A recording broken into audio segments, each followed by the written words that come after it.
Hey, so this is back to the Beatles. Hey, I should actually start calling this series Back to the Beatles. I think that sounds cool.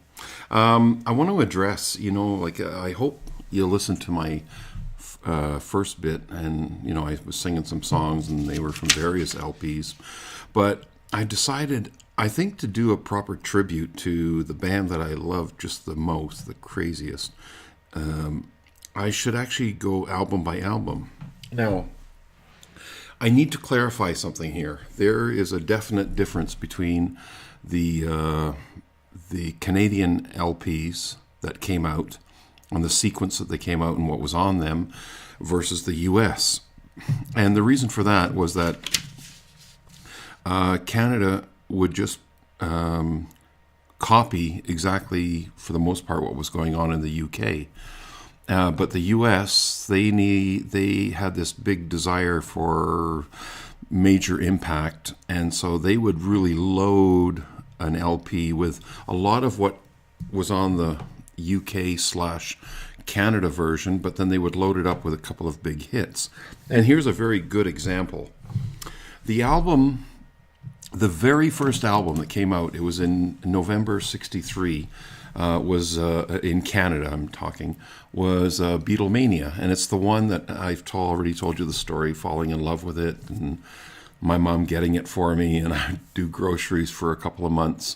It was the one where you looked on the cover, and it was so dynamic. It was the four faces kind of half shadowed, and they had, looks like very cool haircuts, again, half shadowed. So that was in Canada. That was called Beatlemania. Now, Beatlemania never was an album released in the U.S.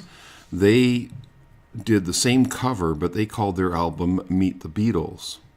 So I just want to run through the songs that were shared between the two versions were in order. I'll do the Canadian version. It started with, and these are all songs that were shared between the U.S. and Canada. It Won't Be Long, All I've Got to Do, All My Lovin', Don't Bother Me, Little Child, Till There Was You. Now then the next two on the Canadian album, Mr. Postman and Roll Over Beethoven, were not done on the US album. And then the next one is Hold Me Tight, shared by both. Then again the US skipped an awesome song. It was, at the time, I think it was a hit for, oh, come on, I've seen him in concert.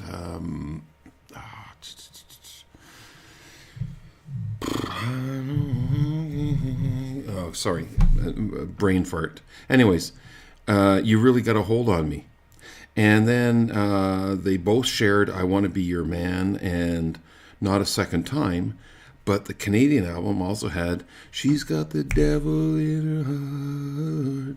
And they finished off with an absolute, and there was a reason it was done at the very end of the album. You probably know this story if you followed anything Beatles. They did it at the end of the recording sessions for their first album because it was such a strain on John Lennon. It's the song Money. And it has to do with that really guttural, most incredible primal scream that I think has ever been done,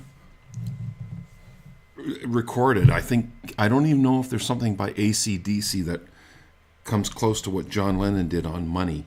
Anyway, so that's the point. So that's the Canadian version and all the shared songs with the US. But what the US did different is they changed the name of the album. They still kept the black cover, with the four images half shadowed, but instead they called it Meet the Beatles.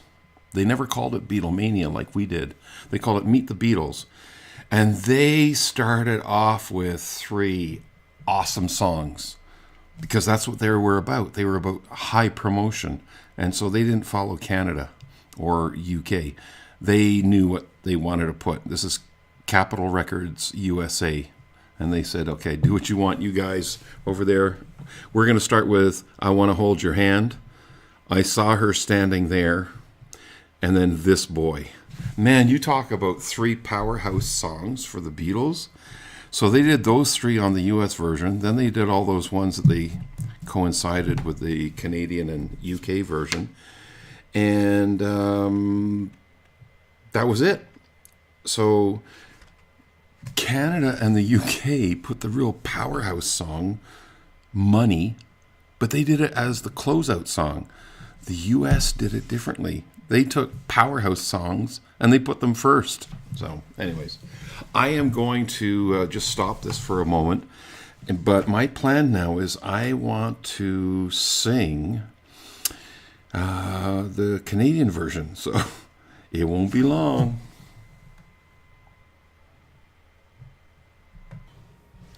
Okay, so I gave that a listen. You know what? That was kind of fun. I enjoyed my own commentary. That was cool. I am going to separately start recording each of the songs. And I'll tell you something, like, it won't be long. I've got it sitting here right in front of me on my iPad. I realize I've never, ever in my life sung it. I don't even know how to play it, so let's see how it goes. I want to come back to a couple of quick things. I was trying to think of when I said that brain fart that I had. Well, I'm talking about Smokey Robinson. Man, and they did, You Really Got a Hold on Me. But we got to see them. They came to Calgary 3 years ago. He came here. I gotta tell you, the guy's like got to be pushing whatever 70, 80 years old. He still has the voice. So hats off to Smokey Robinson. The one of the songs that was on the British version, they actually did put it on the American version too, but of course it was UK, and it was "I Want to Be Your Man." I'm not sure if you're aware of it, but if you're, I hope it's not boring people who already know a lot of this stuff. But that song was written by Lennon McCartney, but it was actually written as a song to help the Stones get started. And the Stones had a big hit with the "I Want to Be Your Man," bum, bum, bum, bum. And then finally, well, the Stones had already had their thing with it, and the Beatles put it on an LP, whereas the Stones had it released as a single. The other comment I want to give just before I leave here, because there's a lot of crap going on right now, like back in the day of Johnson as president of the U.S. and the Vietnam War, there was so many draft dodgers. And they were all looking to just leave the U.S. and come to the Great White North, because what did we represent? Freedom. We represented democracy, freedom. I don't know, just nice people. And so there were all those U.S. draft dodgers. And it's almost like there's been talk, I don't know how much has actually happened, but the whole thing, those that are upset with Donald Trump becoming president, and all the talk about how many moved up to Canada and all of that. I racked my brain trying to think of, trying to think of when there has ever been any sort of a Canadian Dodger. Is there a reason something happened in Canada that people left and went to the USA? I couldn't think of anything. So I don't know what I was trying to say with that, other than it's just great, and I feel great and proud to be a Canadian. And I think, I'm not sure, maybe I do it because I'm still British subject. I'm not a British citizen. I've never gotten my Canadian citizenship. I'm still British after all of these years. After 60 years in Canada, man. But having said that, I'm very proud, but I think many Canadians are proud of their British heritage. And I think it's just so cool that when it comes to the most amazing musical entity to ever bless this earth, and I'm not trying to be stupid with all that, I'm just thinking they were so frickin' creative and genius and pioneering, and call it whatever you want.